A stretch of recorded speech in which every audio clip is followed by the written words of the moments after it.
over.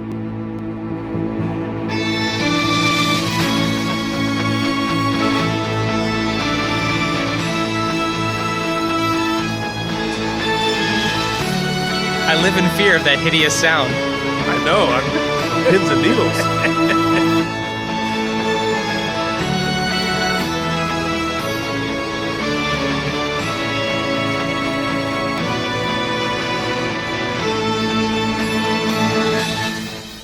What's up, everybody? Welcome back to Keith and Mike Watch Deep Space Nine. Today, we are talking about Season 3, Episode 6, The Abandoned. How's it going, Mike? I'm too loud in my own ears. It's going well, Keith. It's so great to be here on a beautiful Monday. Truly. Nothing more entertaining than just drawing the blinds and then putting them down really tightly so that we can get the right lighting and get going. Jen and I had a lot of fun with this episode. I'm really excited to talk about it because this is one where my general impression of the episode is one way, and then as I kind of digest and mull on it, I start to think maybe my enjoyment level has stayed static. I enjoyed it. But the more I thought about it, the more the layers peeled back like an onion, Keith. So I'm excited to talk fascinated. with you. Yeah. So did it get better or worse as the onion? I think it makes it a better episode in my opinion. I can't wait to figure out if that, because sometimes you sway me. So we'll see. Right, but I one way or the other, it's definitely not bad, and that is a win. No, I'm excited to talk about this episode too. I think it's a very interesting episode. It's also a very important episode. Oh, good. Good to know. But it is interesting that on IMDb, it's not one of the super high rated episodes. It's rated a point below the one before it and after it. And I'm not sure if I agree. But we're going to get into it. We're going to do all of that. But before we do, we have to thank the people who are supporting our show, our patrons at patreon.com/K&M. Spell out that and. Mike, who's doing it? Oh, Keith, you and I, we've really gone through an existential crisis about the difference between the ampersand and the and when it's appropriate to use either. But, that's for a different show. But for this show and for all shows, they would be impossible to produce without our producers and our patrons. They are Brian Coughlin, Casey Clark, Bren Joshua, Andrew Hayes, Jorge Navoa, and the mysterious Worf's Boochivs, Richard Coleman, Charles Babbage, CRM Productions, Nikolay Ivanovich Lobachevsky at Grim_those toys, Delusions at Noon, JD Makes, he sure does, so does Colin Dagan, Chris Mitchell at CRM, and of course, we'd love to give all of our patrons a good old pat on the back. So thank you, Pat, and the rest of the grand team. You can join them at patreon.com/K&M, get all kinds of good stuff. But most importantly, Keith, as you know, it helps produce the show by offsetting our time and the money used on assets and stuff. Yeah, and stuff. Yes. Yeah, I mean, honestly, we pay for our assets. I mean, I build them, but the assets that I am changing with it, we pay for a service for the stock footage and the to begin with server space to upload our Patreon stuff and the podcast and stuff. Did you know that this show, Keith, as well as K&M Geekly, are available as podcasts on all your podcast listening services? That's all you true. gotta do is search K&M, K ampersand. I don't know. What do you look no, for the shows? It has to be ampersand because that is our company. Our company is ampersand. The only reason we spell out and anywhere is the Patreon link, because you can't use an ampersand in a URL. But I'm sure that all the podcasts are linked in the show below, Keith. I'm sure they are. Yeah, but, of course. Yeah, but anyway. But before we finish our thank yous, we have to thank Sans Deity for our super thanks last week. Oh yeah, thanks, man.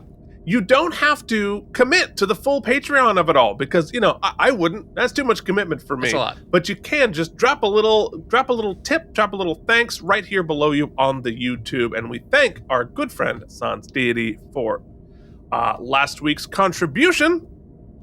And that is not even the end of the contributions of our viewers, because we have a double dose of last week's ratings on self-sealing stem bolts, because we recorded last episode so soon after the previous one, we didn't have a full statistical analysis of the ratings of Equilibrium. Keith, I'm being told we've trademarked this segment. We're going to be calling it the Pop and Pip Double Dip. The Pop and Pip Double Dip begins with our rankings from Equilibrium. I just yes-anded you. So the ratings for Equilibrium were Frank French. That was less of a yes and more of a okay. Yes, I didn't like. I just went with it. Yeah. Yes, that was like consent. It wasn't yes and. It was like fine. It was, yeah, sure. It's tacit consent. It was like, sure, whatever, okay, it'll be over soon. All right, so Frank Rynch gave Equilibrium a 67. Josh Cronin gave it an 82. Worf's Boatshivs gave it a 74. JD Makes a 75. And Sans Deity, boom, dropping the hammer with a 37.6473. Call it like you see it. Wild variations in the ratings for Equilibrium, which I think is fair because Totally. It was definitely that type of an episode. In fact, you and I gave it a 66, you gave it a 69. Jen, of course, gave it a 91. So the average viewer rating was a 67.129, which means ding, ding, ding, I am the winner. Big week coming in closest to the viewer ratings.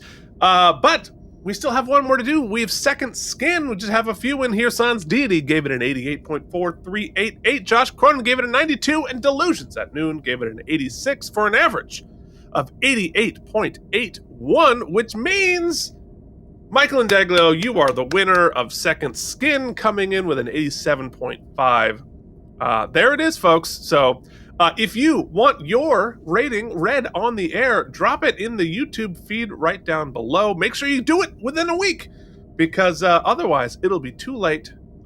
Definitely good fun. So what do you say we talk about Deep Space Nine Season 3, Episode 6, The Abandoned, Mike? Let's do it. All right, so this episode aired on Halloween of 1994. Ooh, spooky. It was spooky time. But, sometimes spooky time, you cuddle up and things get a little frisky, and we hear our top song, which continues to be Boyz II Men's Mike Indaglio. I'll make love to you with tacit consent, but at least that's consent. 'Cause you didn't say no, and we'll watch some. No! Oh no! Oh God! No! No, it's definitely consent, and we'll watch spooky shows, and my hands I'll keep to myself. There you go. Not saying no does not count as consent, kids. No, in our relationship, this is strictly, see the asterisk. I am talking about, very specifically, just Keith and I, but not really that either, because that's even creepier. Our safe word is yes and. Wow. That was one of my I'm glad favorites. Jen doesn't watch this. Okay. Whew, all right. The top movie was, talk about starting a sci-fi franchise. Stargate.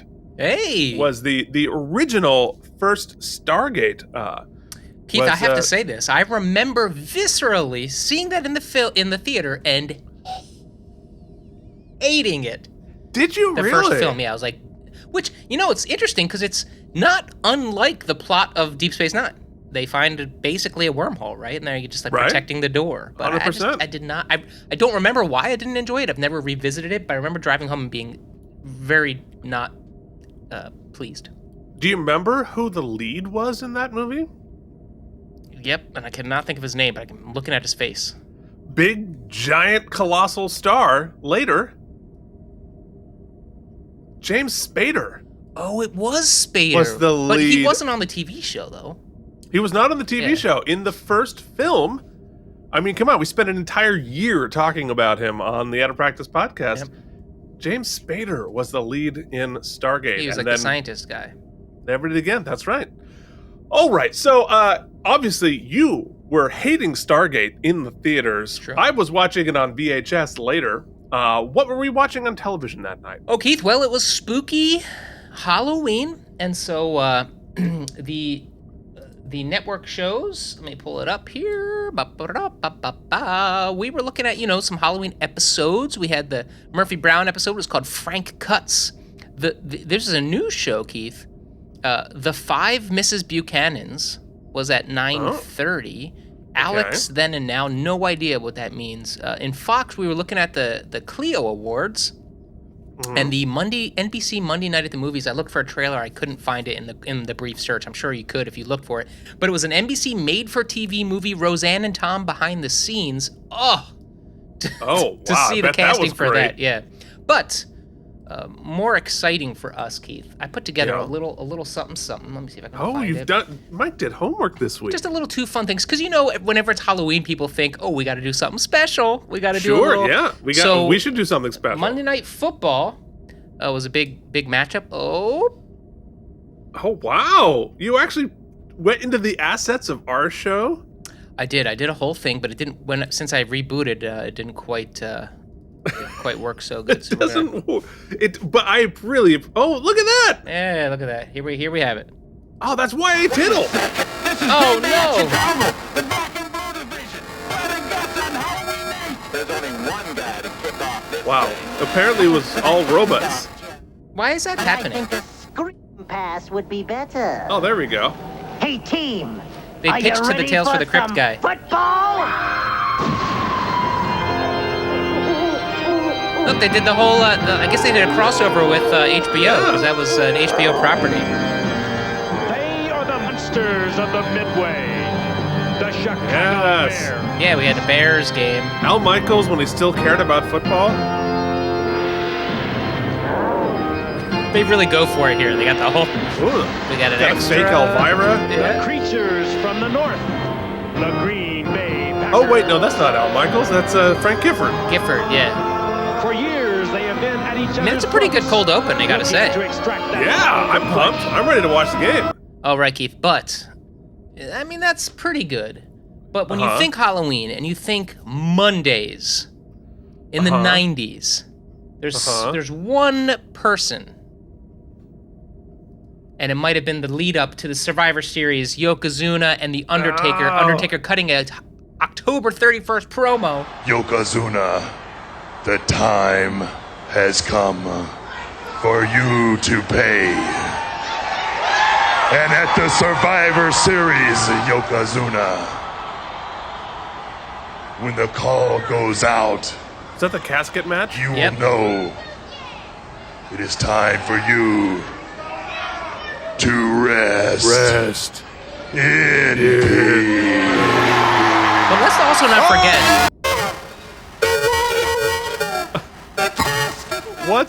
Paul Bear, what's happening, buddy? Yeah, sorry, Paul. Doing that voice is so annoying. I can't imagine having to do that all the time. But he was awesome. come on. He's a Hall of Famer. He's amazing. I apologize Paul for Bear the was weird great. digital sound. That's not on your side, listeners of the podcast. Something's going Yeah. on with my soundboard. So Something's getting goofy. I'm going to complain about the jingles when they get all. they're gonna be bad. Wow. Well, hey, look, that was some excellent what was on TV that night, Mike. Really. Thanks, man. Really worked Put hard some on effort it. into it. I'm sure. I'm glad it all exploded in my face. Do you know who also put a lot of effort into things? In the prediction world, it's Nostradamus in the weekly world news headlines. Guess what?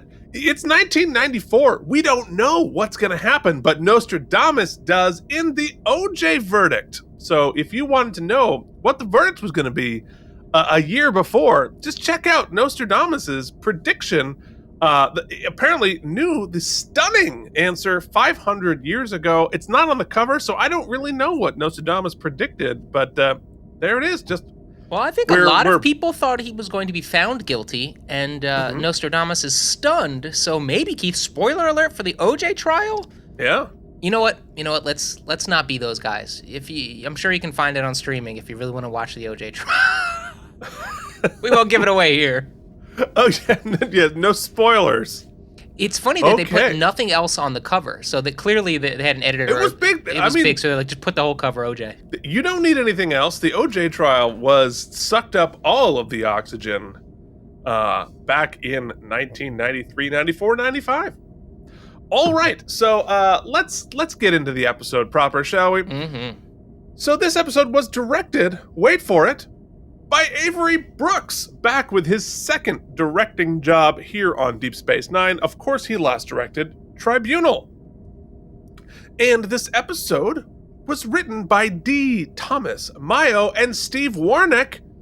Both of them, this is their only IMDb credit. So I bet this was a pitch that they put in, but it wouldn't be a pitch because it's too tight. I don't understand why these folks only wrote this one thing. Because it couldn't have been a random sci-fi pitch because it was so tied to the story. Maybe they got another job and got kind of contracted up. There's nothing else on IMDb. I bet you. I bet they pitched we find a rapidly developing alien baby, and that's the end of the pitch. And they got the credit for it because then they adapted it into the Jem Hadar story. I don't know. Interesting. I don't know the answer to that question, but there it is. I bet somebody here does. So somebody explain that situation. All right. So I think it's time to see if we can computerize everyone's favorite jingle. Now, Keith, waste your time with it's random. It's gonna trivia. It's the worst kind of lottery, Keith. Like it might turn out to be poop.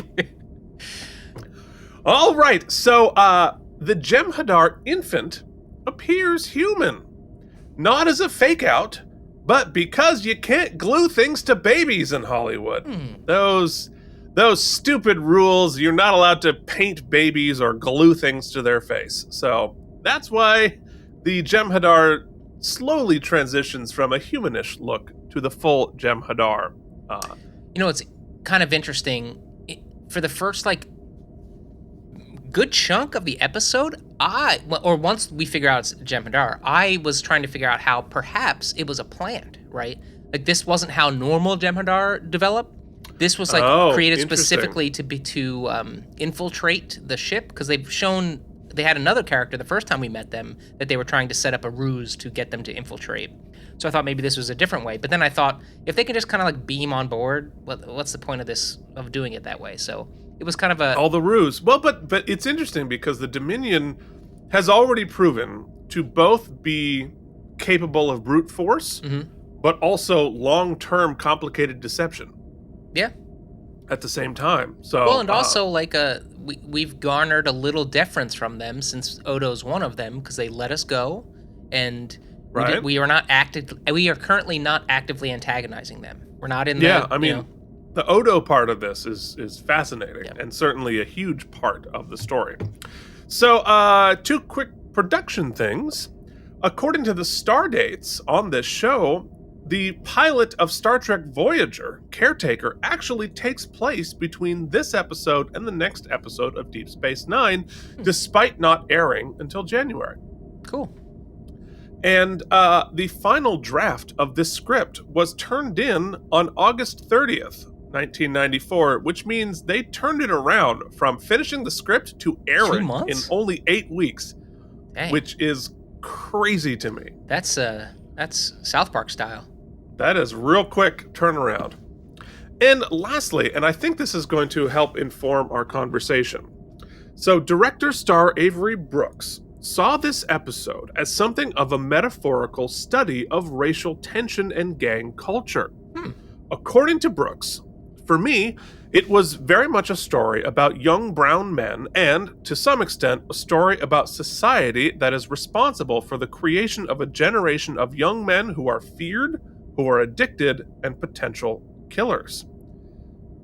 Which is really fascinating that is where he's coming from, and you totally see the parallels there. And I think it does inform where this is coming from. And here we are in Los Angeles in the early 90s after the riots, after coming up on the OJ verdict. There's a lot of subtext going on that Avery Brooks is working into the storytelling here. I think that's an important delineation that we're not always super conscious of when we're watching television or movies or consuming media, is that maybe, I wasn't thinking about drug-addicted youth and men of color in my viewing of this episode. However, learning about it, I can definitely see those influences, and whether or not you pick them up when you're consuming media, you recognize that directors and actors and other production folk are imbuing their own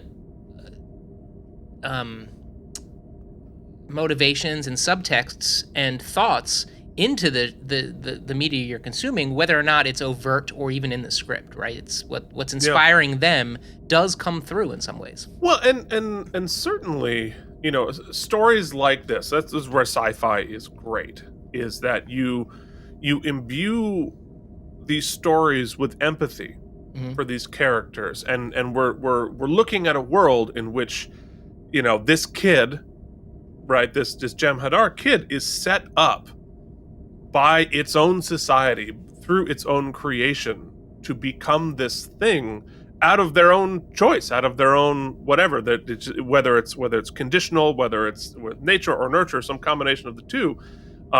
You're gaining empathy for this person, and so if you make this connection or not, the empathy and the look towards greater accountability, right? This is a story about, like, is this Jem Hadar violent, or is he forced to be violent, and who's really responsible for the way this kid, this person turns out? Anyway, it's fascinating. I love that Avery Brooks saw that parallel. Makes a lot of sense to me.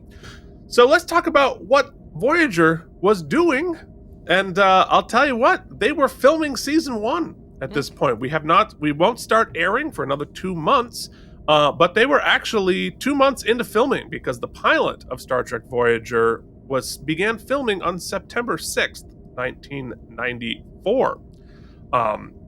And so they had already gone through starting the pilot, recasting Janeway after they started filming.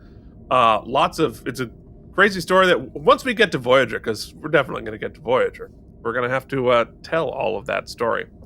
Mike looks sad every time I say it, so I say it a lot just to make him look sad. Can I tell you something I did for the podcast? What'd you do for the podcast, Mike? I found a website and pre-ordered the Prodigy Janeway figure just so that I would be able to get a shipping notification when they are actually available and see if that's part of the first wave. Okay. Wow, look at that. All right, so let's talk about guest stars on this episode, including Bumper Robinson as the teenage Jem Hadar, Jill Sayer as Marda, Leslie Beavis as Rionaj, maybe, the purple-haired alien who we last saw in Homecoming, and Hassan Nichols as the child Jem Hadar. Let's head over to the screening room, Mike. It's not going to be on. Oh, yeah, it is. Okay. Okay, good. Woo, we did it. What a mess.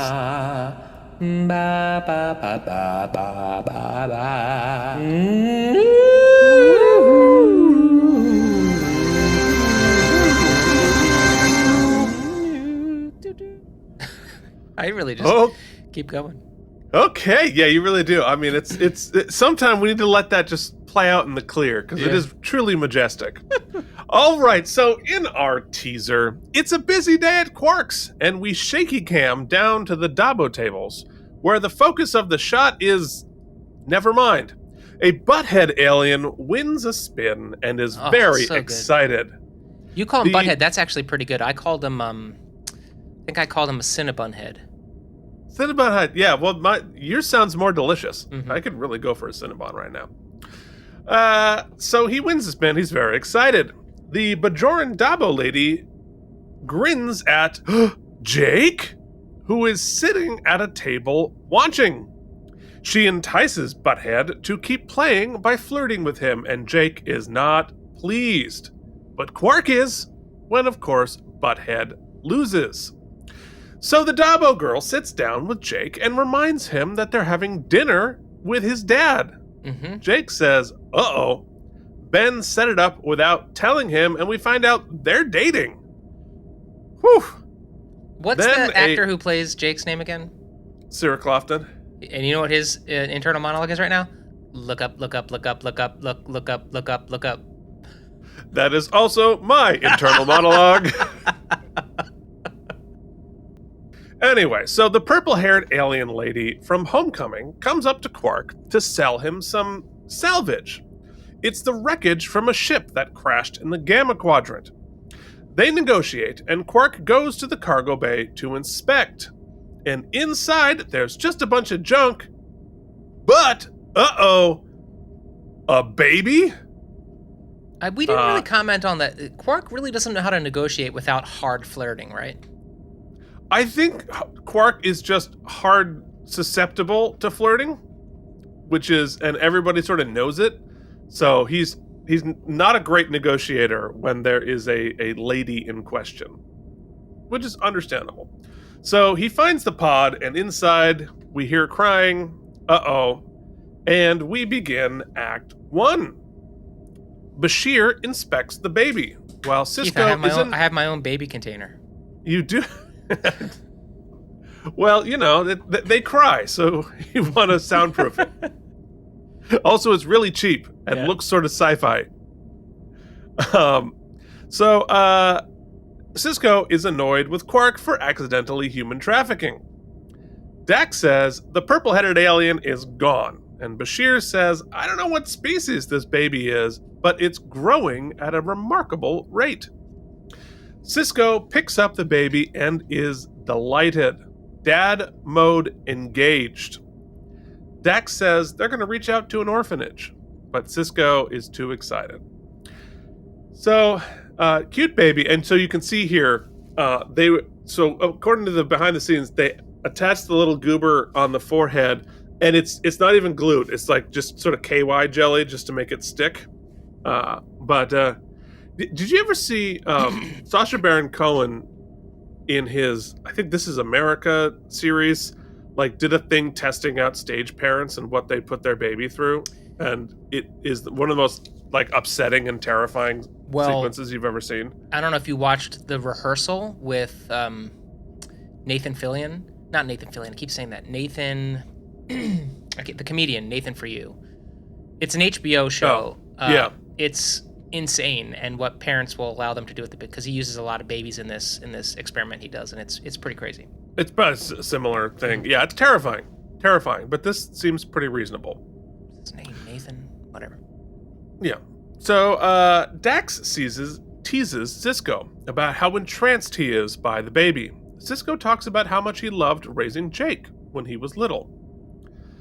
Later, in Sisko's quarters, Jake is playing on his iPad when Ben comes in.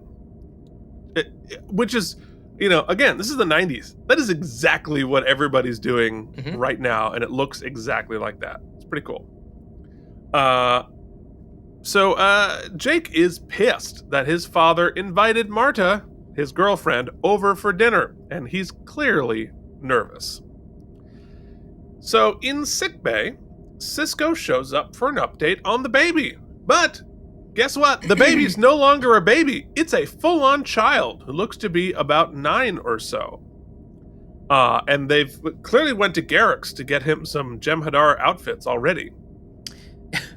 It is surprising to me that the casting was just like whatever, because this age looks completely different than next age Jem Hadar. But I guess I'm using my human human brain. That's right, and also like I think from two production elements, right? From the practical, like they couldn't apply the appliances, they couldn't paint the baby, but also to spin out the mystery, the whole Jem Hadar of it all had to transition slowly, had to sort of get that gray scaliness, little bit by little bit, otherwise it would have been very jarring and given away what it was. That said, this particular actor at this age, he only has a few lines, but I actually think this is a really good performance because he keeps it very neutral and very void of emotion. He's speaking very much from a place of just instinct and biological need, and then that plays forward quite a bit when we see the next transition. So kudos to this guy. Indeed. So Bashir says he's never seen anything like it. Then the child speaks, and he's hungry, and he asks where he is and wants to learn.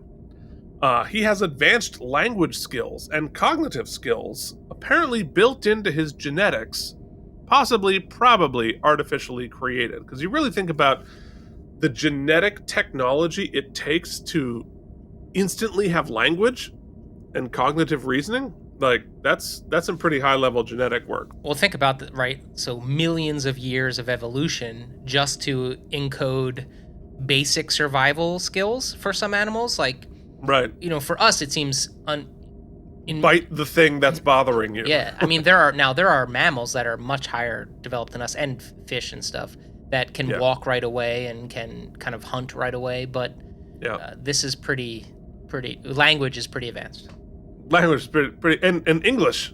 Yeah. Although the universal translator, but I'm okay. So here's like a canon question, right?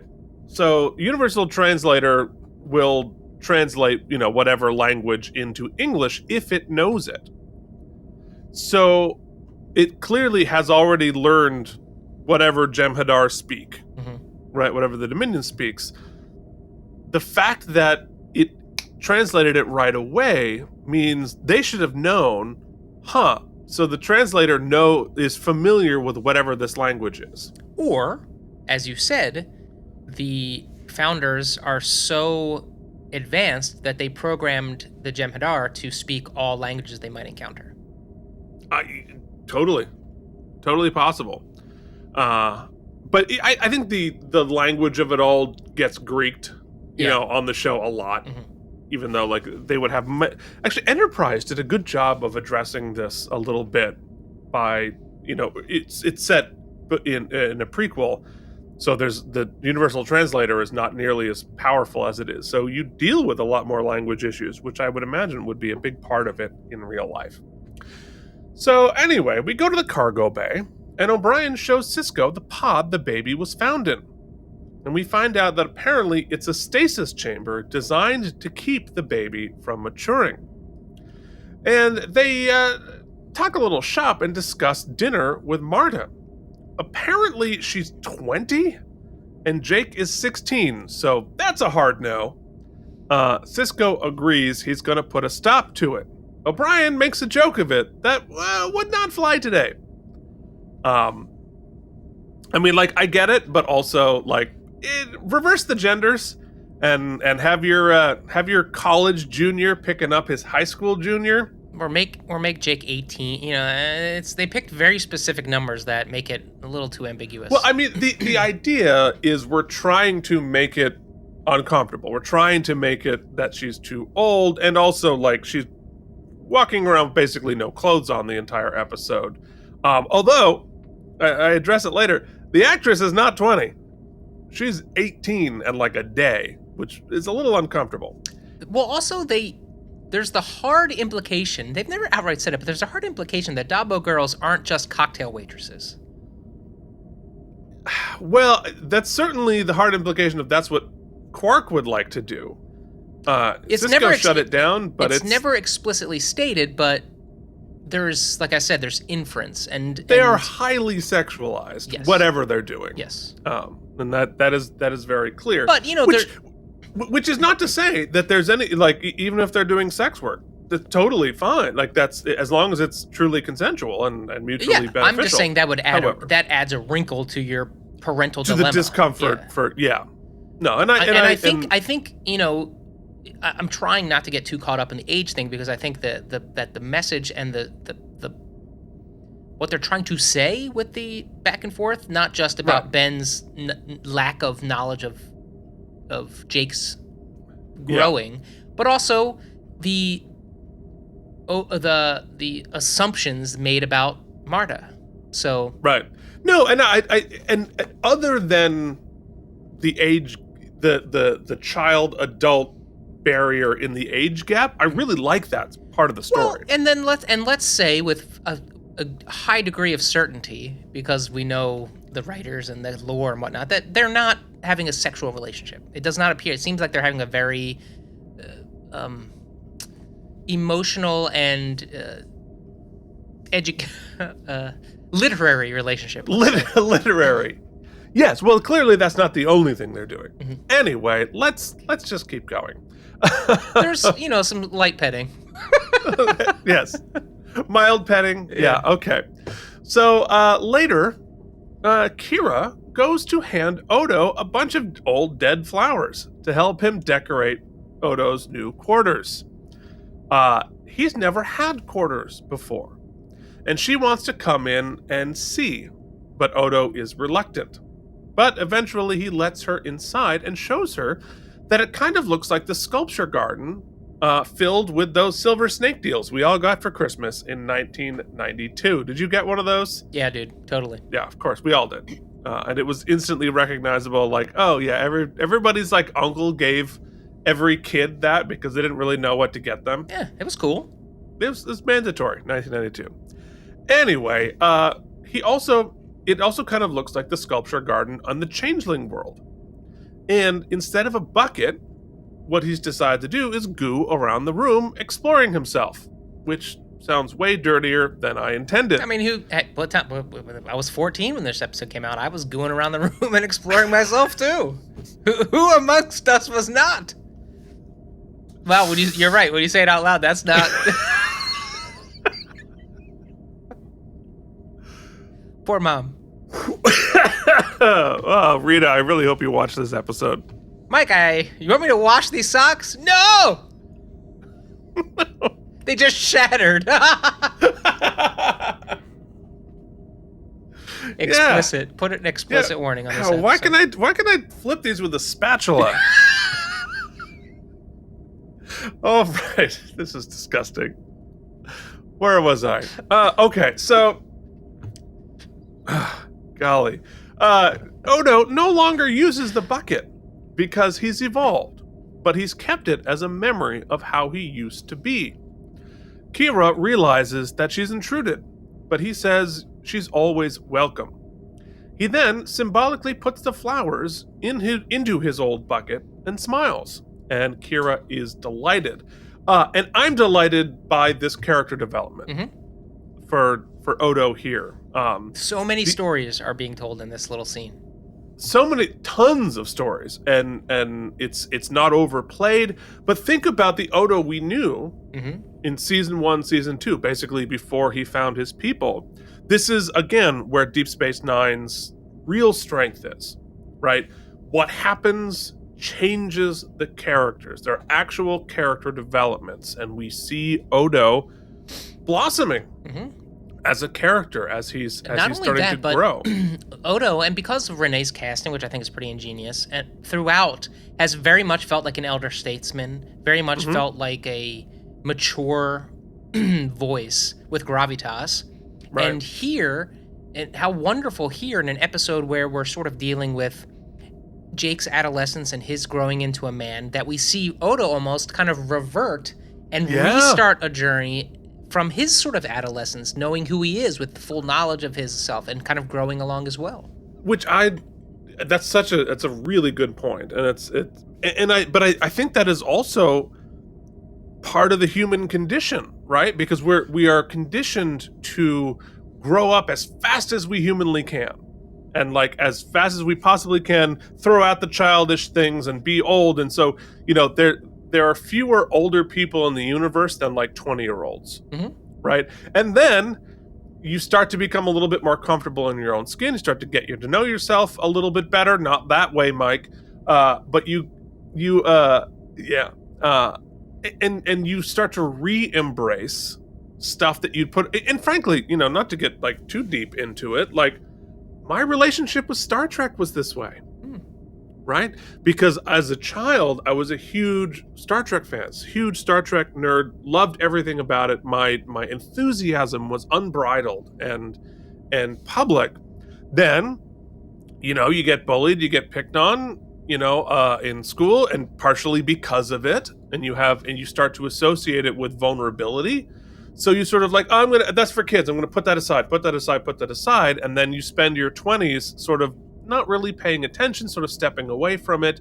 And then when you get, I got a little bit more comfortable in my skin, like, fuck you. I really do like this. And I don't need to feel embarrassed or feel ashamed about it. I really care about this and I really like this. And to embrace that child, like, all the Star Trek toys I had behind me, I got it as an adult, right? Because I have re-embraced, just like Odo, this is who I am. I'm going to go back and and embrace this in a way that I shunted aside due to my own insecurity for a long time. Yeah. So, where am I? So later, in the Replimat, Bashir explains to Dax that the kid was definitely a product of genetic engineering.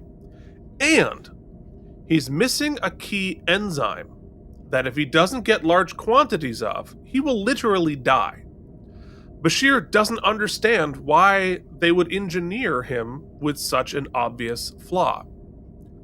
Then the nurse calls and says, "There's an emergency." We get an interesting point of view shot of terrified people, and whoever our point of view is punches Bashir and runs until he runs into and through Odo. He is revealed to be a Jem Hadar, and when he sees Odo, and Odo is a changeling, he stops immediately. So in like 5 seconds of TV here, we get so much information. So what, like for you and Jen, notice this is the first time you saw that he was a Jem Hadar. And what were you like? Yeah, what were you feeling? It was cool, and I definitely still thought here that it was. I didn't put it to. It's funny how the pacing must be good because I wasn't wrapping the whole circle yet. That this is how they all are engineered. I still thought this was a very unique one-off scenario that was. I didn't quite know. I thought we were going to be discovering that the whole trade was a ruse to get the baby into the cargo bay. They would obviously find him and they would delay the.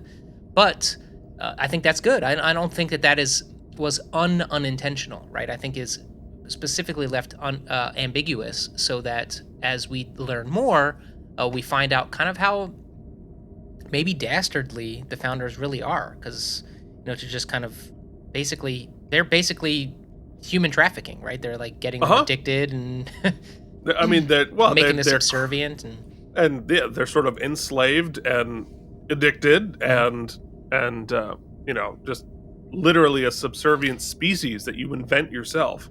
Yeah, what if you could like you said chemically enslave without having to use chains and all kinds of stuff. Yeah, I mean it is both brilliant and horrible all at the same time. And then when now I'm starting to think when you start to, I don't want to get into these weeds right now, but when you start putting in Avery Brooks' spin, you start thinking about the 80s in America and crack or the 2020s today. Fentanyl. What is being done, or what we're allowing, maybe tacitly. Inaction is allowing. 100%. But also within our lifetimes, the secret experiments being done on people of color, like by the CIA, by the whatever, like Tuskegee, yeah. I mean, oof. This is not unprecedented, folks. This is very much within our own lifetime, within our own history. And that's just a sliver of what this is about, right? And not even the surface level. The surface level, I think, it's more about choosing your own path. What can we control? Parenthood. There's so much going on here. Yeah. So much going on here. So in Act 2, there's a meeting in the wardroom, and Sisko says that the Federation is going to take custody of the Jem Hadar and study him. Odo immediately objects and says he'll be a lab specimen and an obvious parallel to his own life. Odo, by the way, is wearing his belt here in this episode, which I don't think we've seen before. It's not going to stick around for a while, but it is something that he wanted to adapt from the crossover episode. Anyway, Bashir agrees, and Dax says it's possible that the founders removed his ability to control his will genetically, and says this guy could be dangerous and may not have any ability not to be dangerous. Kira agrees, says yeah. But Odo offers to take custody and responsibility for him, and he can tell that the Jem Hadar has a natural deference to Odo, possibly another genetic alteration from the founders. Also fascinating. Everyone leaves except for Sisko and Odo, and Sisko tells Odo he's not responsible for what the Founders did. Odo still cares about him and wants to guide him. And, again, how difficult a position is Odo in here? Again, layers upon layers upon layers. Sisko agrees to the plan, but says, be careful. He'll delay Starfleet, but you only have so much time.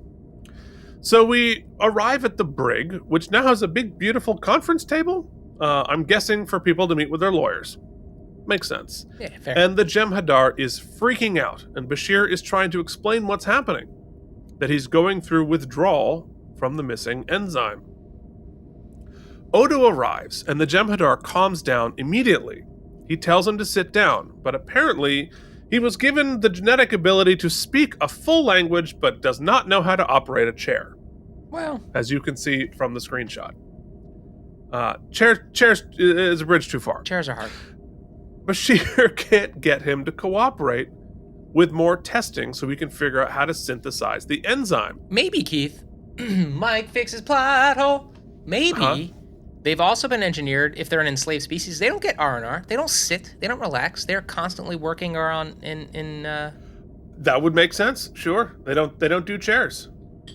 Which is it's actually a good point.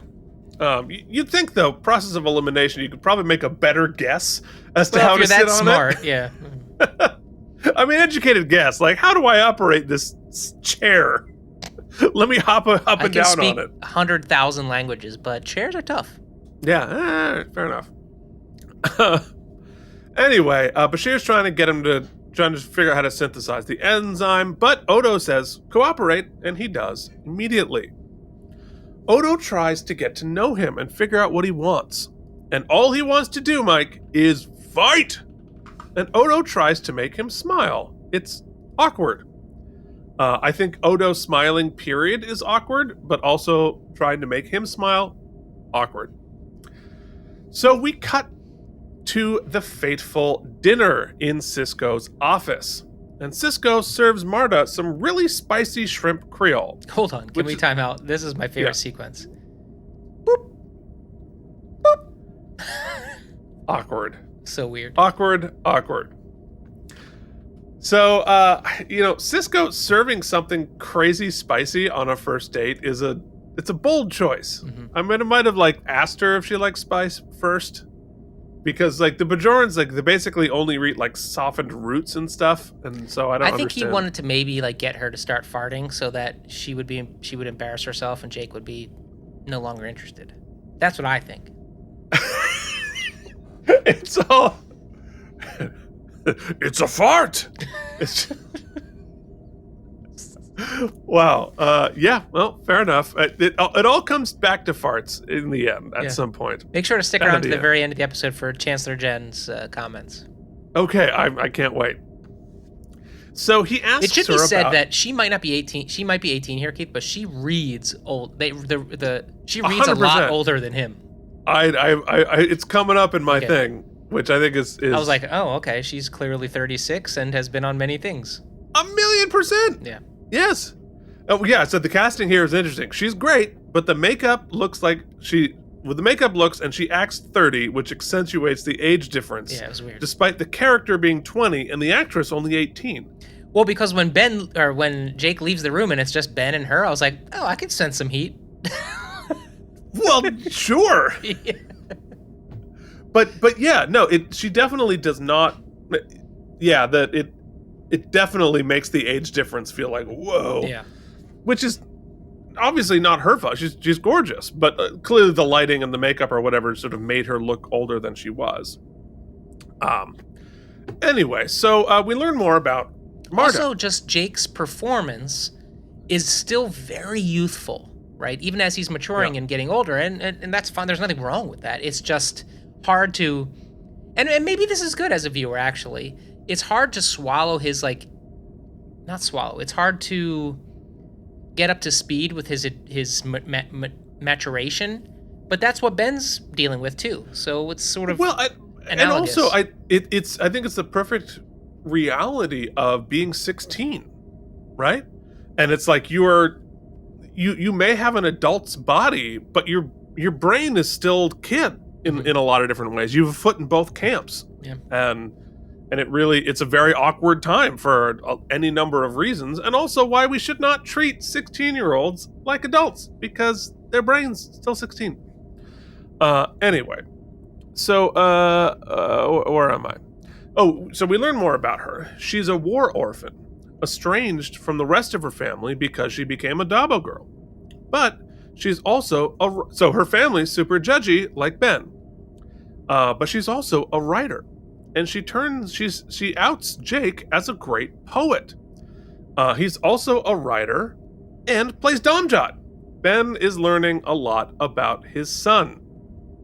As long as the two of them are not playing Domjot, am I right? Yeah. There's a lot of that being the implication there as well. However, put a pin in Jake as a writer. Okay. Because like I say, like this episode is important for a lot of stuff. It lays some track. That's gonna grow. That's gonna be a thing, which is cool. And this is the first time we hear of it. And I love how we reveal the information through a girlfriend, and Ben had no idea because, again, talking about the growth and Jake is growing up, which means Ben doesn't know everything anymore. Interesting. So we head to the cargo bay. I also love that Ben sends him away to get some one-on-one time, but she's ready for that conversation. Right, because she's 35. She's been around. She's met with the parents before. I mean, she had the same talk with her kid. So, yeah. Anyway, so O'Brien finds a crate of the Jem Hadar's missing enzyme. He finds the vials of the enzyme, and Odo speculates that this is the Founder's way of ensuring loyalty of the Jem Hadar. Like we said. Where were these crates going? Like, where was the original shipment for this stuff going? I there was a Jem Hadar baby in it with all of his like accoutrement. You'd think they would just like bring, if there's an adoption situation or whatnot, they would bring the baby with, like, why was he amongst cargo? Well, I bet. Well, if this was a Dominion ship, they would have a mess of them. They wouldn't be sending just one at a time. Maybe it got stolen. They stole a Jem Hadar baby and then crashed. Maybe they got shot down and the Jem Hadar abandoned. Yeah, it's not really clear. It's not really talked about. You'd think there'd be, for such an advanced species, there'd be some sort of tracking device on this, but like they would know that there's a missing. They seem to be very important. So, well, the Jem Hadar in general are very important, but the individual Jem Hadar, I don't think so. Yeah, but you wouldn't want your technology. It's like, a government wouldn't want their technology falling into the wrong hands.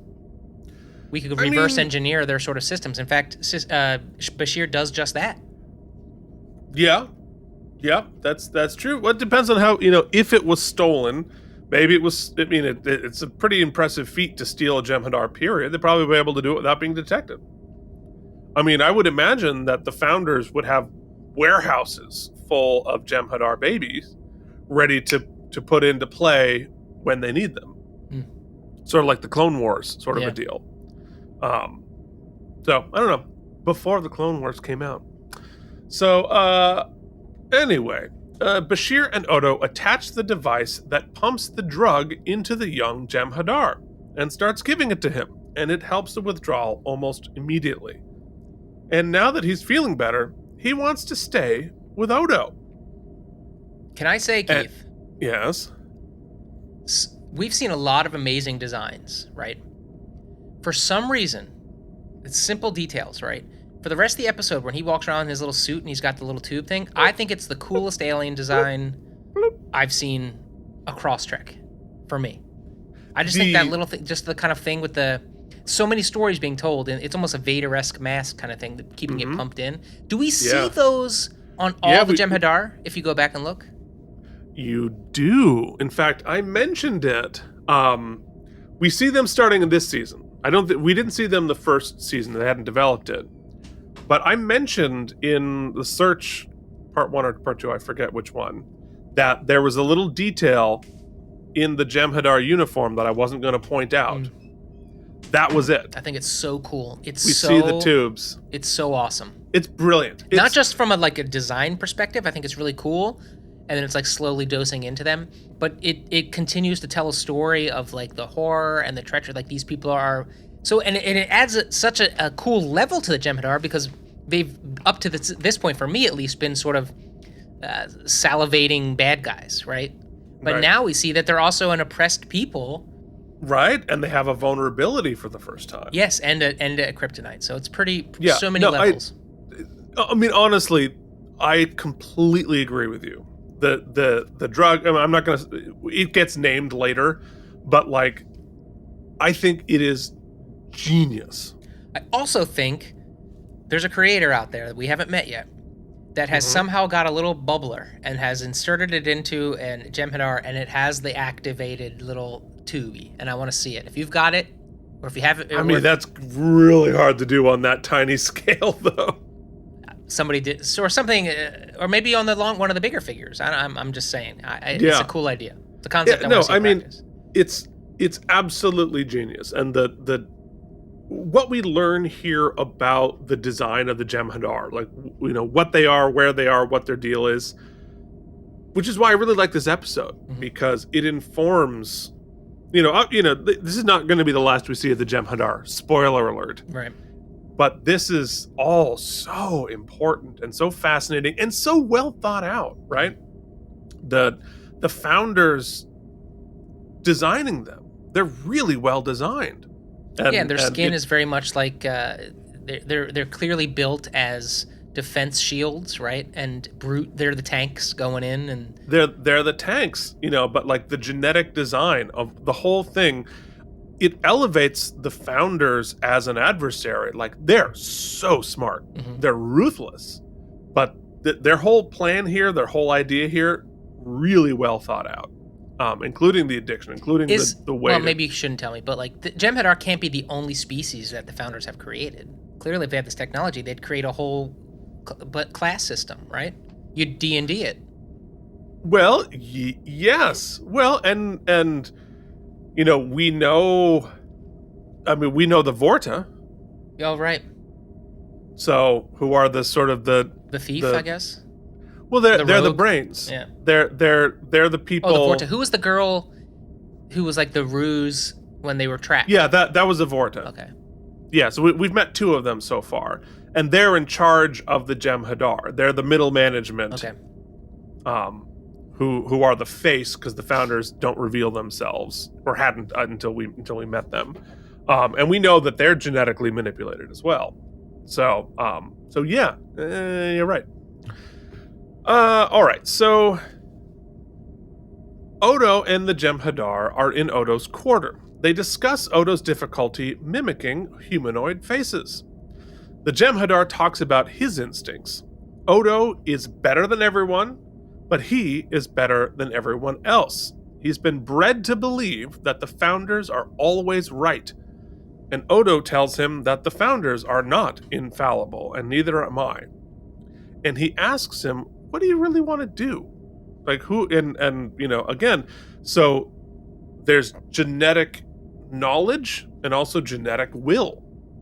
He genetically believes himself to be below the founders, and the founders are infallible. I mean, yeah. So this is, hold on. We keep basically doing the end of our episode, but I'm going to put another pin in here too. Yes, we kept going back to enslavement before, but there's also an element of indoctrination, right? So for me, as we talked about on K&M Geekly, which you can check out on our feed and on your podcast services of choice, I am obsessed is the very wrong word, but I am very interested in the understanding of cults. It's also very much cult thinking, right? You have a very specific hierarchy structure where one person or this race or this species is all-knowing, is omnipotent in many ways, or is a deity in many ways. Yeah. And then your entire caste structure is built underneath that. And so can you get out from underneath that? And does Odo fall susceptible to it here by believing that because this kid puts him in that, or he is kind of ordained in that one spot that he can control him. Very interesting. Well, and Oh, what just happened? I don't know. You broke something. There's my cable. Hold on, my audio whole system went down.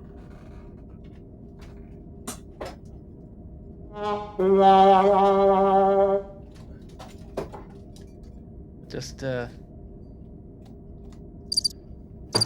I'm back. Okay. I got so excited. And the element of, yes, indoctrination, but this is genetic indoctrination, which adds another, a science element to it, which is fascinating. All right. This is a much longer conversation. We're going to continue all for the rest of the series. So, what the Jem Hadar wants is to know more about his people. And Odo says, sometimes the truth is not always pleasant, he knows for sure. So he plays him some footage of the Jem Hadar fighting from The Search Part 2. He's like, look at this episode. It's great. And Odo explains that he comes from a species of brutal warriors, but he can channel his rage in other ways. So they go to the holosuites and let him fight stuff. He can kill whoever he wants there, but needs to learn to contain his aggression in the real world, which is a very enlightened way to handle it. And definitely, something that should not be shamed today. Keith. So yes? I did some research. What? Another fascinating thing about this episode, and this scene particularly, and the kind of the lore of it and the time frame in which it was shot. So think about it. Okay, well, what a great way for violence or aggression to be channeled, right? Basically, theoretically, in a safe, controlled way. I play a video game, perhaps, or experience that. What was happening in Congress at this time? Well, Keith, it just turns out that we had just finished those really eye-opening congressional hearings. And on September 16th, 1994, nay 1 month prior to this episode, the ESRB was formed, where we started sticking labels and ratings on our video games. Parental advisory, explicit lyrics, as well as this. Yes. So this would have been a mature, M for mature video game in the holosuites. 100%. Yeah, no, I mean that was a big deal. Like, video games are going to turn everyone into horrible killers, and maybe take away that violent video game and just give them something safe and American, like an AR-15. Yeah, interesting that Star Trek, clearly this is a scene that I think is maybe not direct commentary, but just kind of posing an acknowledgement in some way. Yeah, well, I mean, and the more enlightened way to handle this kind of stuff. So the Jem Hadar kills the first guy. Not in this case, no. He kills the first guy easily, and they increase the difficulty. Kira enters and is concerned. She pulls Odo out and says, What are you doing? Odo thinks he's building trust, but Kira is afraid he's not going to be able to control him. Odo makes a great point that each of them, Odo and Kira, were also trained to be something else and chose to be something different. Kira a terrorist, and Odo a founder. He goes back into the holosuite and ends the program.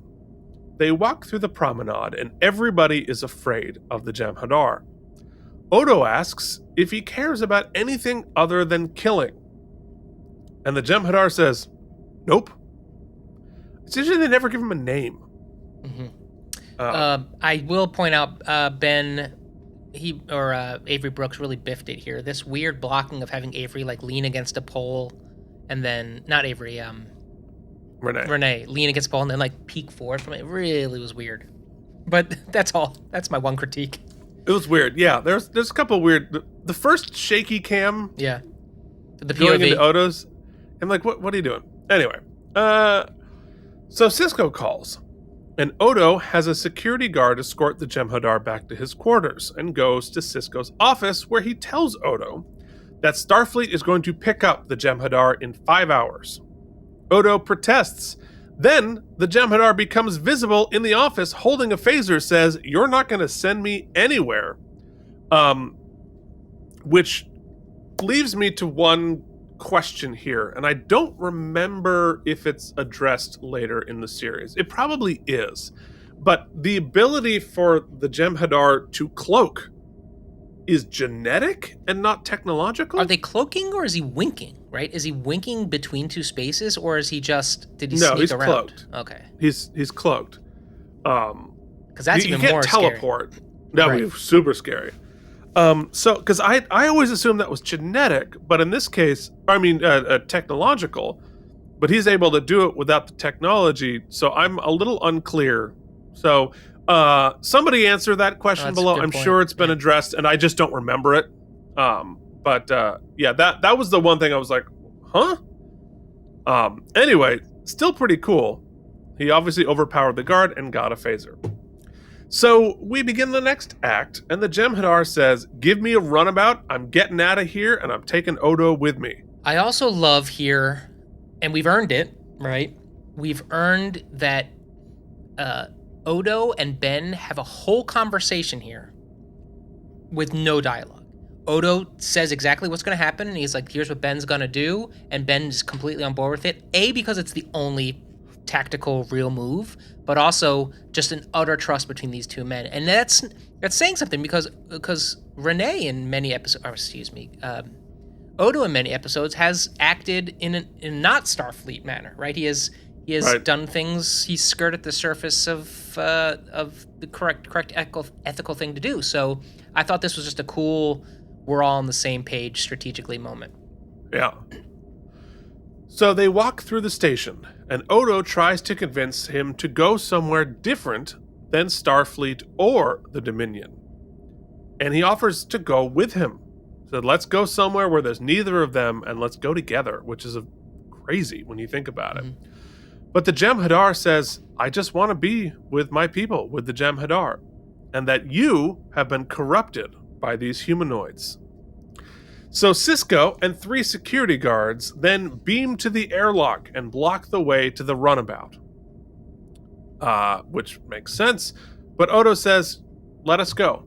I'll take the boy back to his people and come back. I thought for sure someone was getting murdered here. Because they always beam in with, he's got the crew, even though I've been saying he should have security people, right? So here those are security people. I know that. But so now that we're getting security people, it's like, oh, it's just extras playing security people. They getting blasted. But they're gonna get red-shirted. I think the episode is stronger for them not being murdered. However, this screenshot. Okay, so Avery, we're gonna cast some extras to play security. Is there anything in particular that you'd want from them? Yeah, I need to be 7 feet taller than them. Okay, so like nobody over 5'2"? No. Yeah. Okay. Okay, great. But it's weird because there's supposed to be security, right? No, but I should be a monstrosity. Okay, but I don't know. Listen, I'm the director. Just get me some shorties. All right.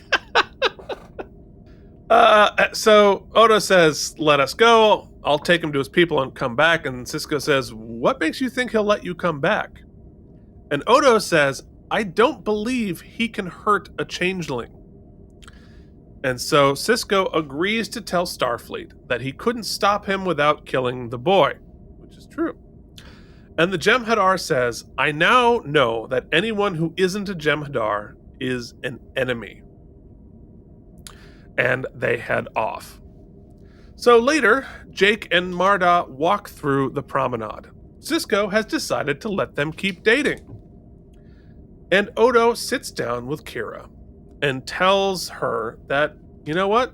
You were right about the boy. And that he couldn't be controlled and he couldn't overcome his background. Thus concluding the Rocky V plotline of this episode as well. Thus concluding the Rocky V, but it's a kind of a really scary and non-Star Trek-y ending. Yeah. Yes. It's completely not what I expected, because you figured there'd be some sort of dangling chad of hope, because that's very Star Trek, and anything could happen. The kid could change his mind, or maybe, but no. The fact that Odo is so finite in believing that, we can't override those genetics, I guess, is very nihilistic, right? Well, it's very bleak. And, it is bleak for the standpoint of the Jem Hadar, that they are sort of beyond help. They are beyond saving. And it's scary from the standpoint of like, ooh, wow, that is a tough adversary. Well, and think about it from the writer's room if we're pitching this around, right? Yeah. If we intend this episode to also carry the bags of so many of these other themes and analogies that we are presenting with this, or allegories that we're presenting with this story, by having Odo deliver this sort of final assessment, we are making potentially commentary about kind of the potential prognosis of some of these things we're addressing. No? Yeah, I mean, and that's, I mean, if you go with if you go with Avery Brooks's analogy, like, oof, that is a really tough way to end this episode. Which I don't think that ending is supposed to mean anything in the real world. But yeah, I mean, it is very, very dark for Star Trek, because Star Trek always ends with hope. It always ends with a chance at redemption. But again, this story is not over. Yeah, and it's not like their not like their friendship was ever questioned. It wasn't like the kid really hedged in on her, but I just was laughing because I was like, oh, it's Rocky V. It's Rocky V. But I do love the continuing relationship with Kira and Odo, that being dovetailed through this. Yeah, it's great. It's great. And you know, it could also be it's not necessarily that what Odo says is what is, right? I think there's an element of disappointment, right? There's a disappointment there that he couldn't change it. I also found it, normally Mike would complain that we don't see the exchange, because I think that's a really great scene we don't see. The exchange. But I think that, you know, it just proves Odo's point that he was right. He was right about the kid not being able to harm him. And it also shows that of all the people on board, he's probably the only one who could do that handoff without there being some sort of funny business. Oh, 100%. Right. For sure. It's sure. It reinforces the singularity of Odo in this moment here. All right. I think it is time we move along home and hand out some awards. Is there no vocab today? I didn't have any this week. And now it's time for Mike and Deglio's Star Trek Vocabulary Quiz. No, it's not. We didn't have a lot of vocab.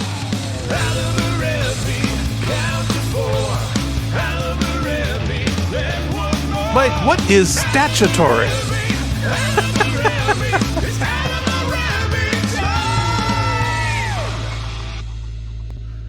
All right. Attention, Bajoran workers. That's going to make more sense next week. I'm so excited. We are here to hand out some AlamarEmmies. You can check out all of our social media feeds below us here and all of our links and nonsense. But it is time to discuss whether we found any wormholes in the plot.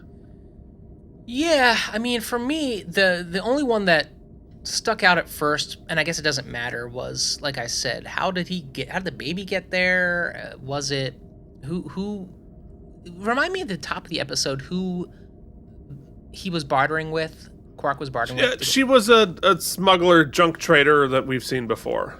Okay, so I guess it's not important in any way. I just was curious that such for as sophisticated as the Jem Hadar are as a species, weapon, it's hard to really know how to classify them at this point. How'd they lose track of a baby? Yeah.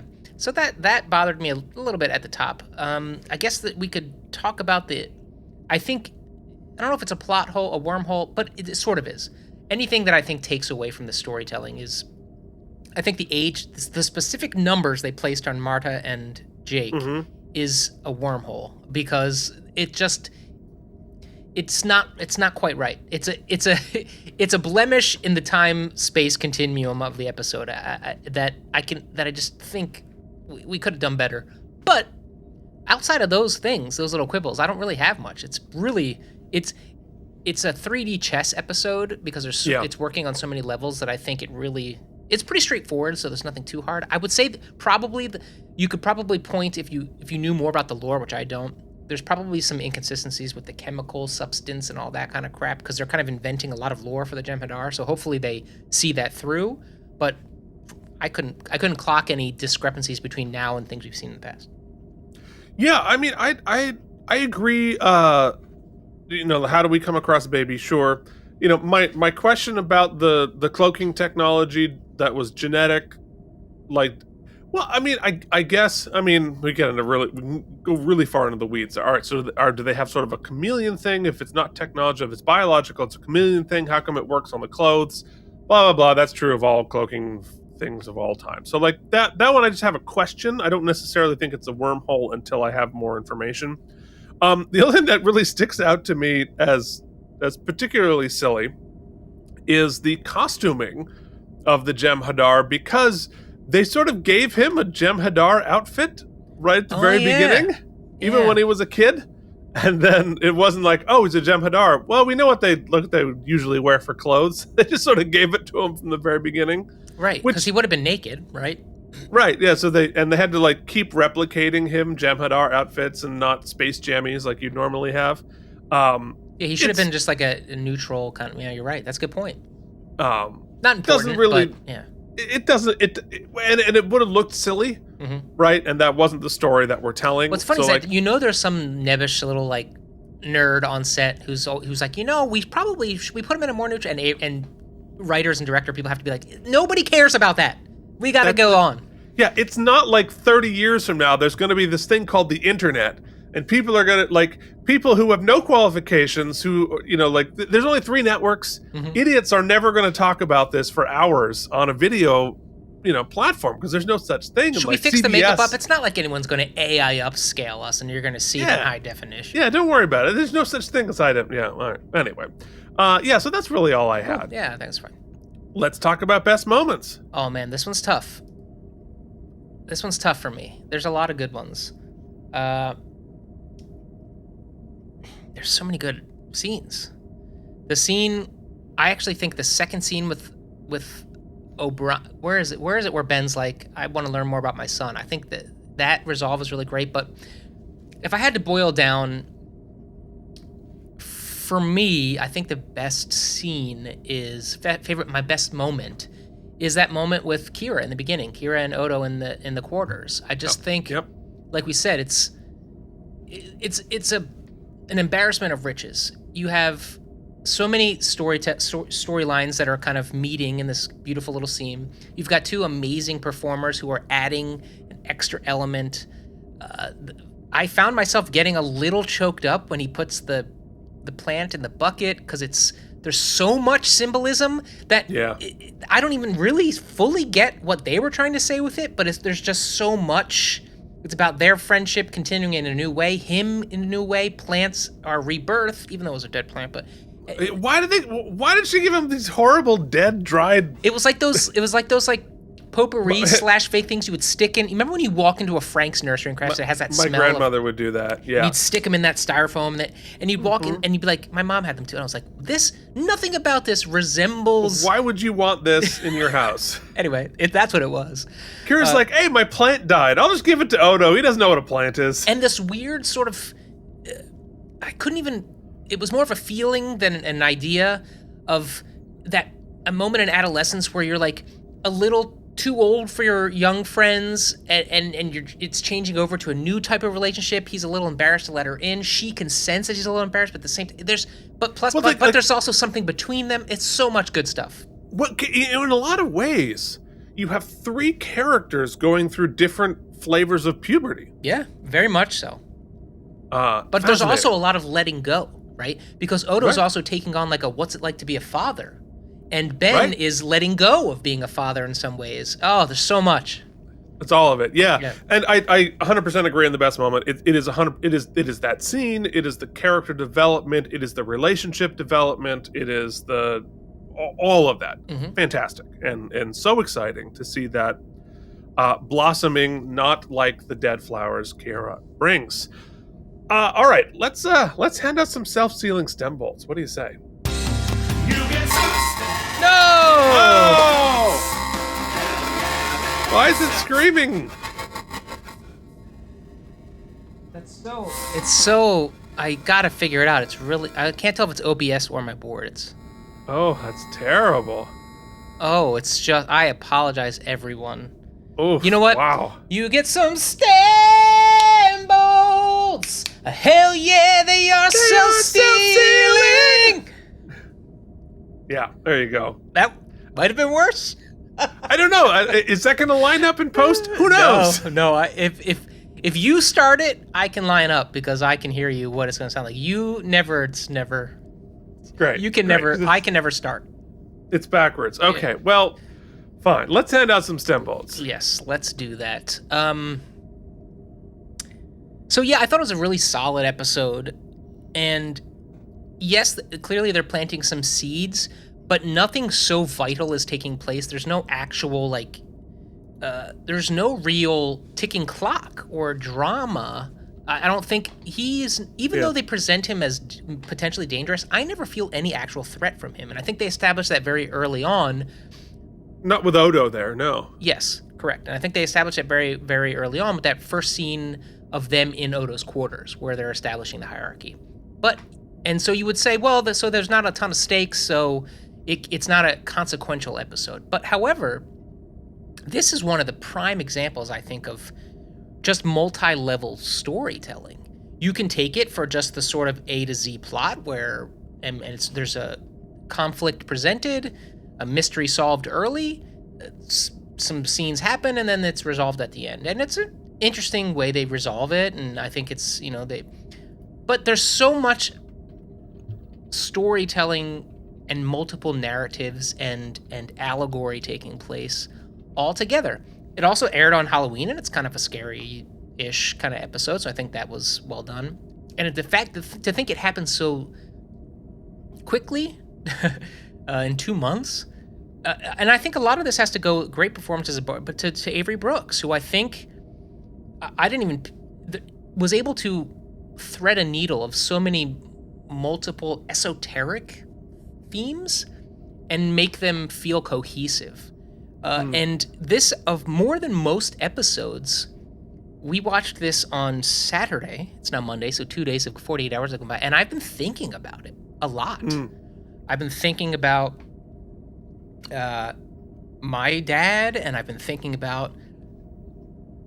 We went to see a show the other day, and I was watching people parent their kids, and I was thinking about how I'm still as my nieces and nephews are getting older, I'm feeling a bit of mourning, and that I can only imagine as a parent how hard it is to let go, and how parents often can, in watching parents parent their children at a play, I've seen how often their love can often, I think, obfuscate them from the potential problems their children might have, and things that need to be addressed, and all of that was amplified because I was thinking about this episode and how Odo is exploring new experiences and then has an opportunity to potentially to kind of father or to parent, and then how he's not able to, how that kind of blinds him in some ways, but it also offers him a really beautiful perspective also from where he came from, and so how parenting is generational.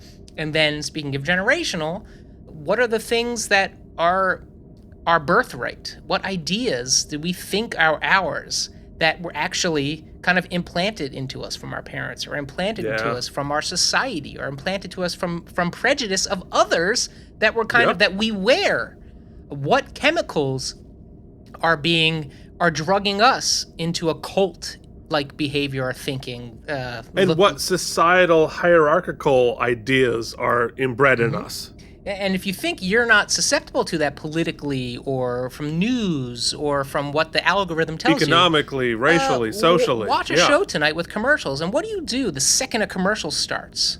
What drugs are we choosing or not choosing? There's so much, Keith, and it's all in this little sci-fi 45-minute episode, and the twist of all twists. Where do we end at? What are any answers given to us? Not really. It does the thing where it presents all of these thoughts and themes and questions, and we are left to kind of figure it out for ourselves. Where our characters are left is somewhere unexpected, because we get rid of the problem, we do it non-violently, and that might even earn us some cachet with the founders and the Jem Hadar, because But it's still a problem. But it's still a problem. We could have maybe held on. It could have been some leverage. We could have solved it by holding on to him as a prisoner. We could have given it to Starfleet, probably the right thing to do. We also pissed off Starfleet. Lots of stuff. So we left ourselves in a probably worse place than we started. Odo is, reading Nishi all of a sudden because he's like, everything is terrible and I can't affect any change whatsoever. And yet the episode continues when it's over just because of thoughts and ideas. And what better championing of a show can you say than I have been thinking about it for the past 40 hours, and this show came out in 1994. 100%.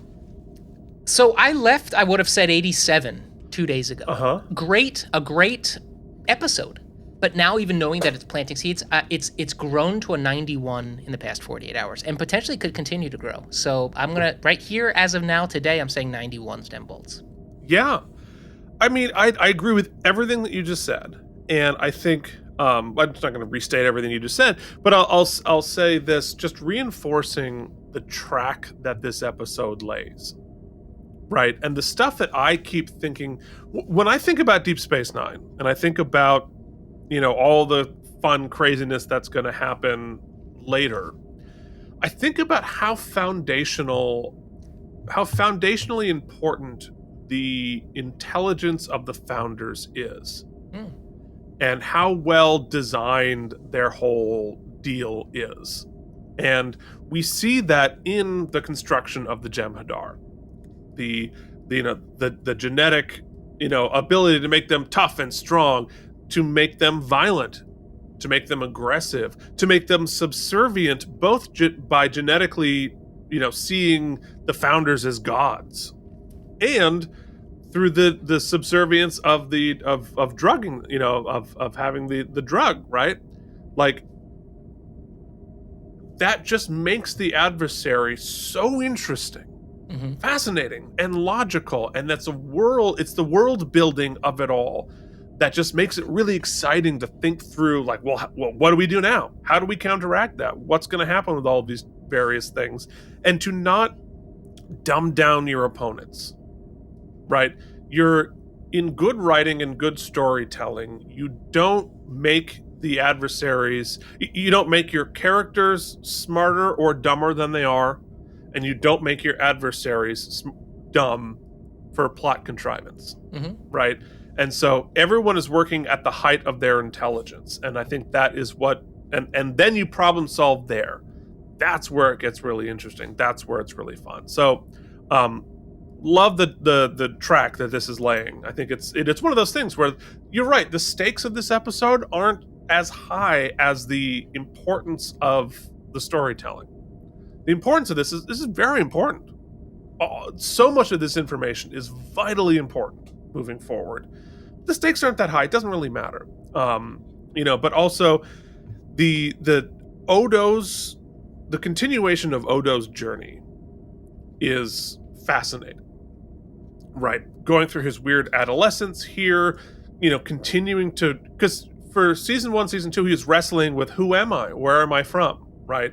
Are there other people like me out there? Well, now we know the answer to those questions, but now he's wrestling with, like, oh God, am I a bad guy? Like, what's going on? What is my level of responsibility here? And Sisko addresses it directly. Says, you are not responsible for what the founders did. You're not responsible for this person. But Odo's like, I kind of still feel like I am. And so it's like, oof. It's fascinating. And there's certainly real life parallels, right? Because, we're not responsible for our parents and what our family does. But if I was raised in, Westboro Baptist Church, or I was raised in the Klan or something like that, I'd be like, I disavow all of this, but I feel a responsibility to push back on that and to help people and whatever. Talk about stakes, and you know the answer to this, and I do not. So an interesting idea posted in this episode is, so there's the moment where Odo thinks that, well, they're both in the same spot, right? The Jem Hadar and the kid and him, like, they both don't have to be what their species are presenting as. However, it turns out he learns that this kid did. He couldn't override it, right? And Odo thinks he has free will and thinks he is free of the Founder's pull, but remember him on that ship when he was drawn and he could not do it? Like, there's genetic manipulation in Odo's code too. We don't know that he has any free will any more so than that Jem Hadar does. So 100%. Fascinating to get into. So I really like this episode. I think it's very important. For me, it's not like a legendary episode. It's just a very important and very interesting episode. And so for me, it gets 87 self-sealing. So that's where I started. That's where you started. I ended where you started. So we need to hear from the Chancellor. We do. What does Chancellor Jen think of this episode? Well, Jen, Keith and I are going to talk about this in a couple days, but you don't get that luxury. It's true. You have to come up on the spot. You've got your notes. I've got my notes. Let me see the notes. It's a lot of scribbles. The Abandoned, Gamma Quadrant, Friendship, Jem Hadar. Plant in Bucket. That was my favorite scene. The Kira bringing scene. the plant. I love a Kira Odo friendship scene. Yes. Odo feeling compelled to help. Those scenes were great too. I'm gonna give it an 85. All right, what does the Dabo girl's fart sound like after she has jambalaya? There isn't much to tell. What? It's a familiar story. Oh, the double. You get some stamps. Hell yeah, they are self-sealing. Here are some stamps.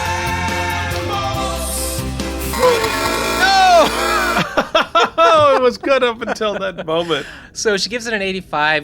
I said, what does a Dabo girl's fart sound like when she has jambalaya? Aggressive. So it was Yeah.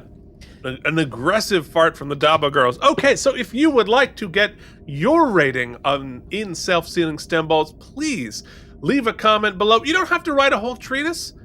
Just give us a number. That's fine. You can write a treatise if you want to. Please write a treatise, but don't feel like you have to. Right? So just put a number in there. That's fine. We really appreciate your numerical thoughts and feelings.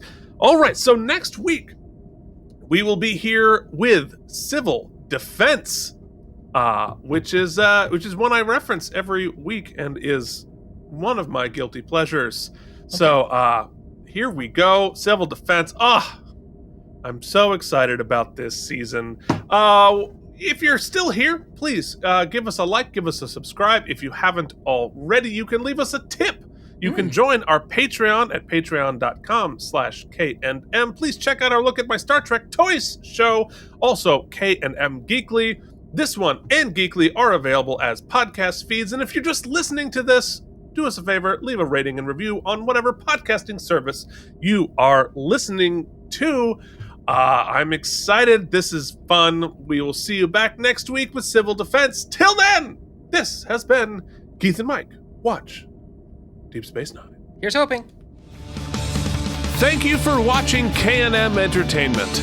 If you enjoyed our particular brand of nonsense, please like and subscribe. Or become one of our patrons at patreon.com/KNM.